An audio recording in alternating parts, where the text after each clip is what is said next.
came down to yours to get me some advice. Your dumb and someone looking me Good morning, Dickin. Good morning, good morning. I think down there, I think I've seen the biggest digger that I've ever seen. You won't be far wrong. The one down there, the 110 RB, comes in at 180 tonnes. So the next one down we have from that is the 61 at the top end that comes in about 74. Any more information on the digger? Well, other than the fact it's very big, that one doesn't work at the moment. No. It is electrically operated. Oh. So it was, Rust and Bucyrus built a few with big diesel engines in, and they did some electrically operated ones as well. The reason it doesn't run is we haven't got the generator for it anymore, and it works off 3,300 volts. Right. Which is a bit of an unusual voltage for working purposes, and not many people like dealing with it. It's a bit sparky. Yeah, imagine. Yeah. So that could that be quite dangerous? If you don't know what you're doing. Oh, quite easily. A bit like sticking two fingers So in a it could easily kill plug. you? Oh yes, if you don't know what you're doing. So why did they do that instead of diesel? Was there any reason, or was that common then, or? I don't know at the time, because you think, well, it's not that they were worried about green and clean energy back then, was That it? size digger. But whether it was just, I don't actually know, is the easy answer. It's a good question, one that no doubt Ian or Richard will be able to tell you the answer to. And what sort of thing, apart from obviously digging, what would it have been used for? You know, something so large. What? So that one used to work for Castle Cement down at Clitheroe. Oh, did it? So Oh, it that's was interesting. taking limestone up for then going through the cement works. But I mean, there was those all over the world. Right. I mean, because much bigger than that, they ended up as walking drag lines. So they ended up having big feet where they'd sort of walk quietly rather than being on crawler tracks. I was going to think of a question then, and it's just completely gone. Oh, so you said it used to work at Clitheroe. So what have they replaced that with? Just like an updated version, or what would they? I mean, not at that particular quarry. But would they just use? Ashamedly, some modern big hydraulic thing. Right.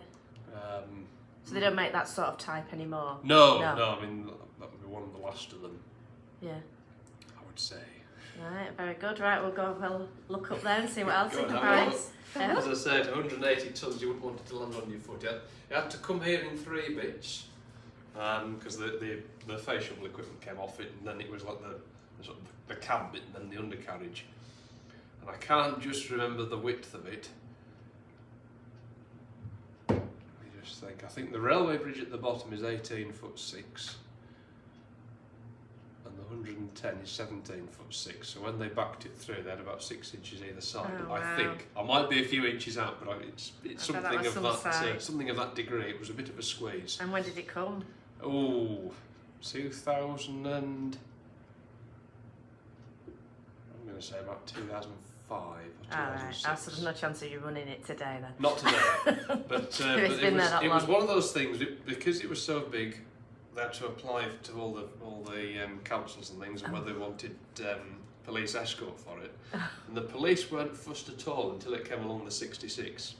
So then it had police escort, and when they got to the bridge at the bottom, the policeman got out his car and said, you'll never fit it through that.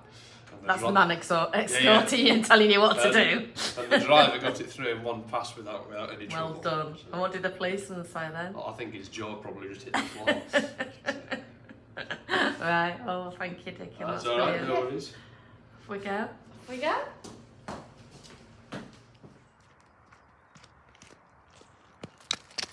Hello, so here we are at Fro Crow Quarry and Minder Museum, and we're here today. This is part of our series of Big Girls in Action, and we are going to be seeing what we can see today. We've got quite a lot of plans, so let's get cracking. If you haven't already watched the previous episodes, make sure you go have a look and have a look at this one. I hope you enjoyed the video. Let's go have a look. After Matilda renamed the show, which is a little bit concerning because she renamed it whilst looking at me, we then potted off to see Jack, who's amazing views. I know, it's a big mountain, isn't it? Like when we just climbed the other day, that was tiring, wasn't it? Oh, beautiful scenery. Right, Let's go have a look what there is. go find somebody. Off you Yes, go. let's go. Good morning, Jack. What are you up to? This morning, We've got a couple of jobs that we want to do to the machine. At the current moment, I just want to get this back door opened, then we'll take the sheeting off, and then we're going to drain some of the antifreeze out of the radiator and coolant system and strengthen it up a bit, because we put some in early in the year, but it's quite a weak mixture. It was mostly water. It gets very cold up here and it freezes and it will crack the block. So we're going to put some more antifreeze in, and then we'll have it running to circulate it so it's all the way through the system. And then we'll make sure it's sheeted up, and then I'm going to attempt to use as a remote power washer down. We'll try and get some of this algae off, because the plan is to paint it in the spring. So we'll get some of that off and give it a bit of a sand next year, and then hopefully paint it and look quite smart. And Are you going to keep the same colour? Yeah, it'll be the same colour. It's Priestman orange. It's like a cargo light grey on the boom, and then this is actually primrose yellow that goes on the undercarriage. We'll have some new decals and everything, and hopefully it'll look a bit smarter, a bit more presentable. So what type of engine is this? It's a Lister FR3 3-cylinder diesel engine. It's water cooled, hopefully.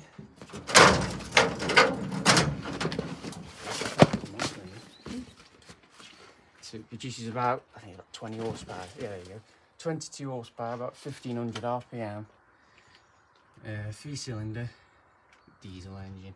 So will you be running this today? It will be running today. It won't be operating, although, well, I might give it an operations test, because the worst thing to do with these machines, cable machines, is to leave them standing over a long period of time. They don't like standing because all the clutches and the brakes stick to the drums with all the damp and the moisture.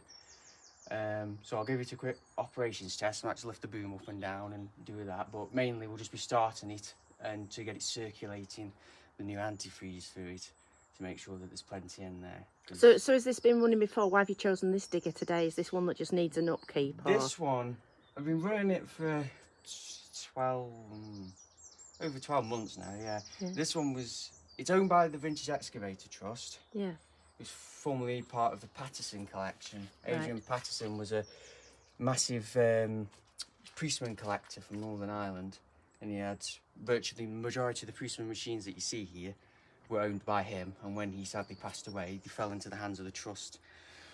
But obviously there's a lot of machines and not a lot of us, so a lot of them sat about, but when I came along, they offered this to me to take over and to look after. Okay, so this is like your machine. Yeah, because it's mechanically, it's sound. Funny enough, Richard Bragg did a lot of work to it and got it so it was operating perfectly. But then sadly, obviously, Richard's got a lot on his plate, so it sat about, and then they said I could have it. And like I said, I run it, and mechanically it's sound. It just needs tidying up, making it look a bit nicer, because obviously it looks a bit rough. We've done a load of body work to it on this side. This is all new. So we made done this. that? Yeah, we made well this from done. scratch. Really Because this was all rotten all across the bottom here. So that's like panel beating, isn't it? Yeah, you're making your own panels. Yeah, there's a bend around there. Right, brilliant. To bend it. This is a replacement panel we got off a fellow member, and then all of this was rotten. So this is all being filled, and then the trouble is up here is obviously these cabs are double skinned, so they've got an inner skin and an outer skin. Yeah. The outer skin is thinner, and that's what rotted away. And the trouble is, the best thing to do would have been to cut it nicely and get a new piece of metal and weld it in. But it's that thin, it's like tissue paper. So as you weld it, it just burns through. And it's a bit difficult to get stuff out here, and you know that when you're welding, the wind will be up and it will blow your gas off and all that sort of thing. So we decided to do patch panels. So this is galvanised metal out of an old fridge. Oh, Back of a fridge. Recycling there, well done you. Yeah. It's out the back of an old fridge. Obviously with it galvanised, it won't rust. And what we did is we cleaned it all, put loads of prime at the back of it, and then riveted and bolted it in. So it's not exactly how it would have been. But it's better than it being left how it was. Yeah, so this was all, if you can find, there's all pictures online, you can see that's all completely rotted out. Yeah. So you've gone around and formed it all the way around the front. This was all rotten, and we've redone all of this just to make it, more presentable, make it a bit. They're very good. They're good machines, Priestmans are. They're not quite as popular as RB machines, Ruston v Cyrus of Lincoln, Priestman's of Hull, but they have their own following, and I'm not very akin to one particular manufacturer machine. People have the favourites. You see, so what do you, RB, that's it. Nothing else. Can't move off that. Yeah, even when a spectacular other one comes, I'm not moving. No, you're not. You have a go on this, no. No, because it doesn't say RB on it. Yeah. We'll put RB on the side now, right? Okay. Yeah, but I'll have a look at it then. but I like, I'm personally, my favourite Smith, which are quite rare. Yeah. There's only a few of them. There's a few here, but I'll take on any machine and. Oh, well done, you. And do it. So there's one right down at the bottom. It's under a big sheet built by Ransoms of Rapier of Ipswich, and we think that's the only one in the country. Oh, wow. And one of only 2 in the world. The other one's in Australia. Oh, wow. So that's another project at the moment. So, That's after this one, is it? yeah, but we do little bits at a time. There's plenty of projects, and you just keep chipping away at them, and you'll get so far with them. But The vending machine, please. yeah, Yeah, good.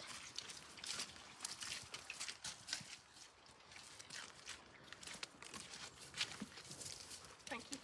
so this is the bend, but it's very simple to use. You got these the technical jaws essentially with these Allen heads in here, and you undo them, and then you can move them for the size of the panel you want to make.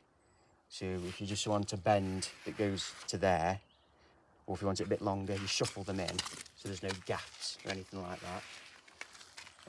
And then it's just a case of you feed it through, and then you got your line where you want to bend it. So you match that up there, and then you lock it into place with this, and then you would just lift this, Oh, wow. and that just forms the bend round like that. Oh, brilliant. And then you take it out, and then you unlock it and come out, and you've got a nice bend, and you can bend anything with it. Like I say, those wends that we did are only small, so you can do quite small ones, or you can do ones all the way up to here, right angle, 45 degrees. Like I say, nice and simple. But it was seized up, but one of our other members, Nigel Cook, who I believe is going to be here later on today, he kept going with an oil can and undoing it and everything, and unseizing it, and it's come round now, and it's very useful. But I don't know where. If that's originally came from Worcestershire. That's really relevant. But yeah, like I say, everywhere you look, you think, what the hell's that from? It's actually very useful. So you think, Yeah. you wouldn't believe it worked, would you? But there it is, in working order. Yeah.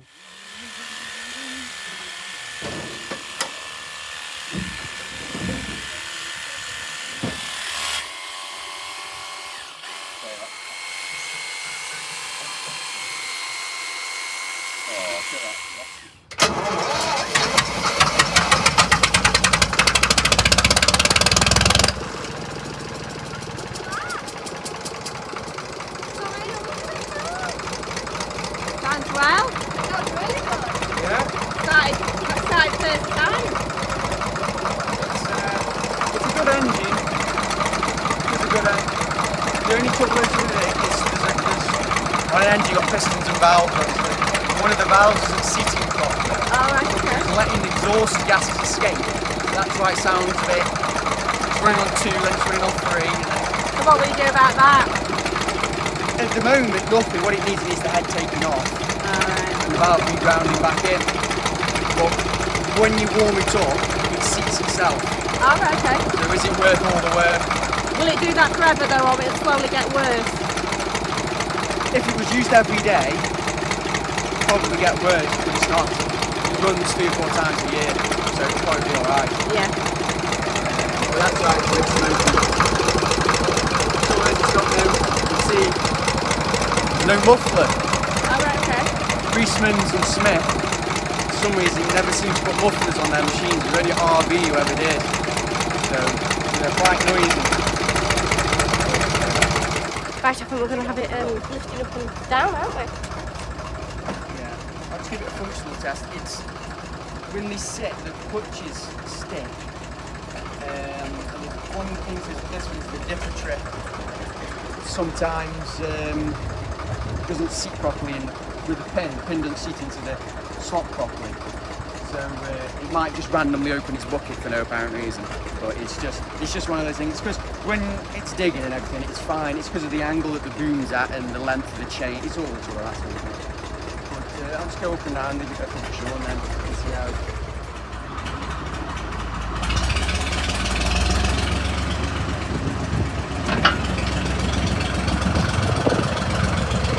Going up, isn't it?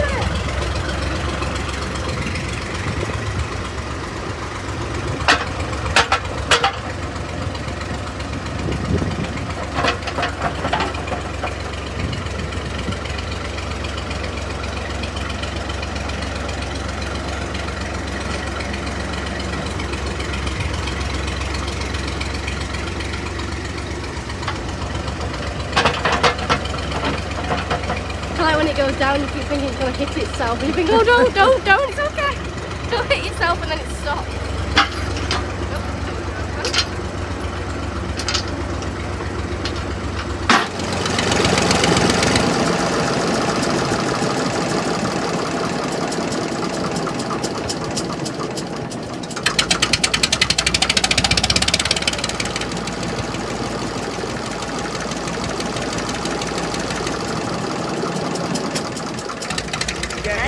Get an idea of how it works. Oh yeah.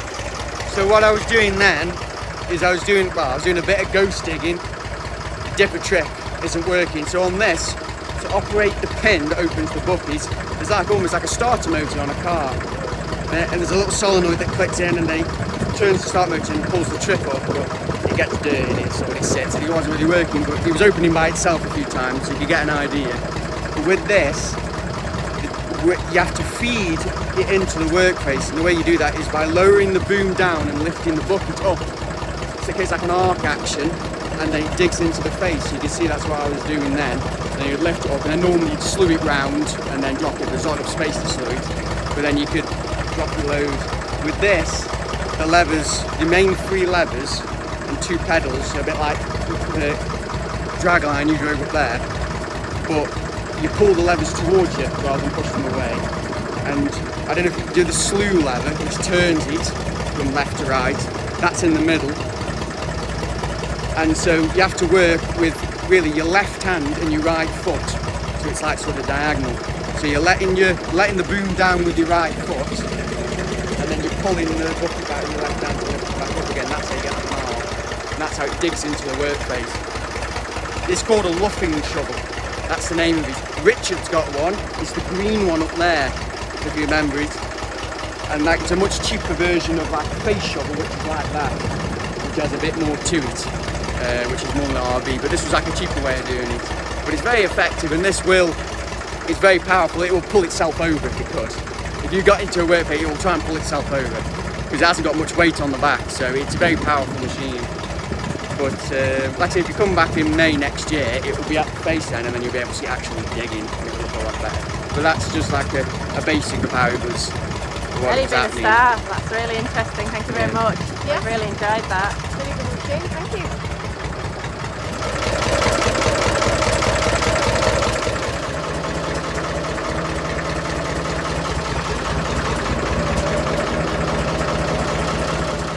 We then potted off to see what Paul was up to because he was having some trouble with his machine. And us 4 in the end spent ages messing with it until we got something, but it's not happy again. When the brake's released, there's a hell of a gap between the band and the drum. Right. It's quite a big, more than so when you put the foot on. And they're like a sort of fibre material, and if you get water on them or there's rust where it meets with the drum, it can cause a lot of problems. And with a brake they can stick, with a clutch they won't engage properly. And the trouble is with these, the brakes are quite sort of glazed, is the word. They're very smooth. Should be some roughness to the fibre so it bites onto the drum, but it's quite smooth because it's just a war, just old. So it's been a bit temperamental. Shame because it never caused any problem ever. And then suddenly now it's just refusing to want to do anything. It's had enough. It wants to go into retirement and sit about all the Like time. me. Had enough now, I've done it. Big one, but it's the top one. It's not doing it as much. With a problem solving. I hope you can hear me.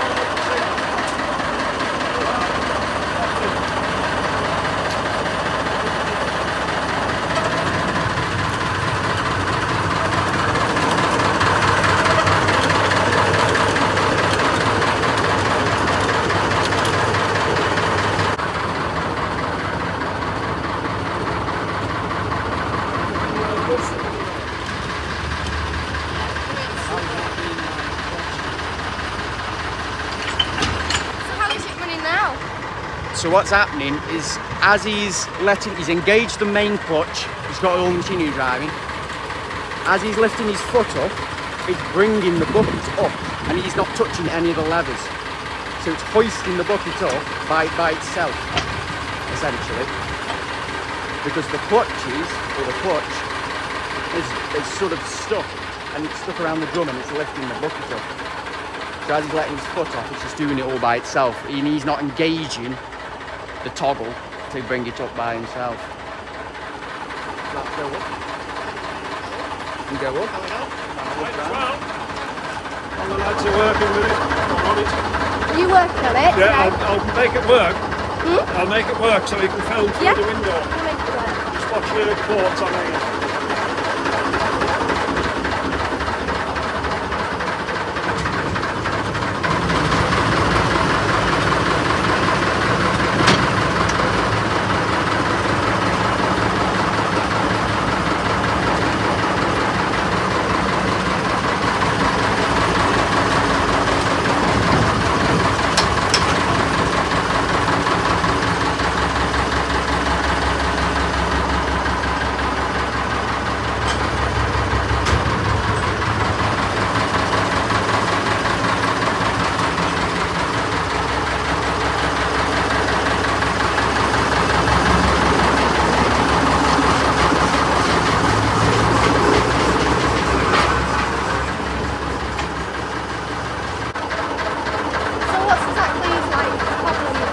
Right, this is your main clutch. Yeah.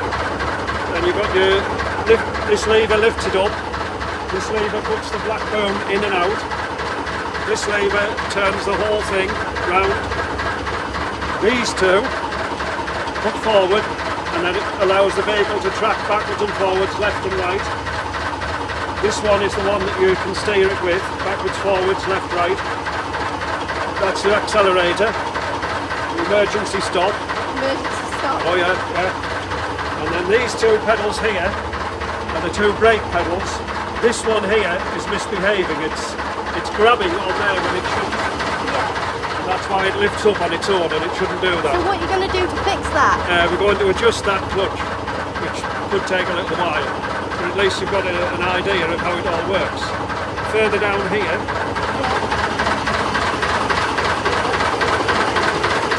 with its own batteries, which charge by sunlight. Power charging. Yeah. Put that in the window and it charges them up. Yeah. Happy with your engine? I like this one. Yeah. Do you have a name for it? No. No?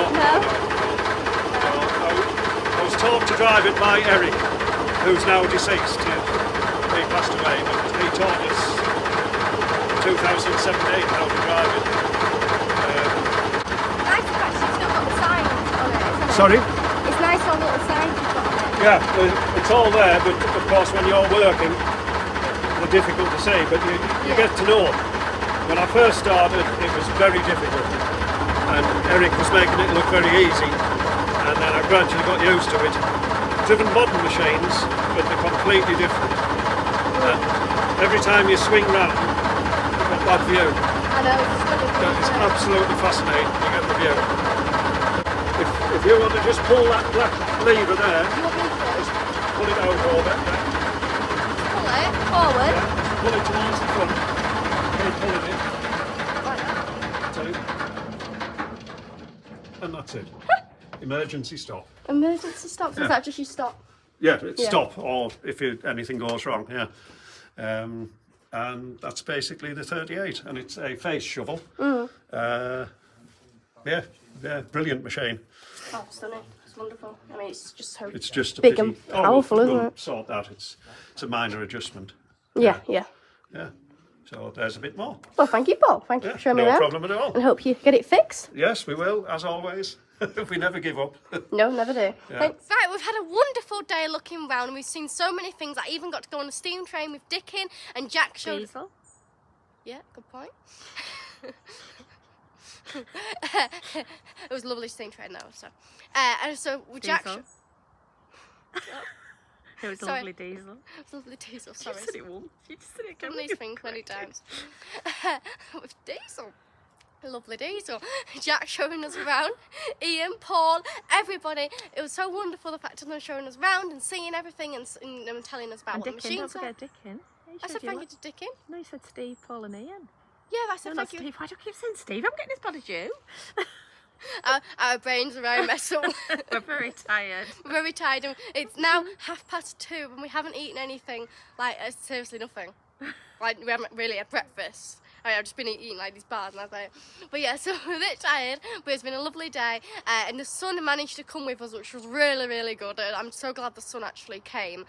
So it was a really, really good day. So thank you for watching this. Please do subscribe to my YouTube channel so you can see more brilliant videos like this. And if you haven't already checked out the rest of the videos, then go have a look, because we've done loads of other videos of being here, episodes of our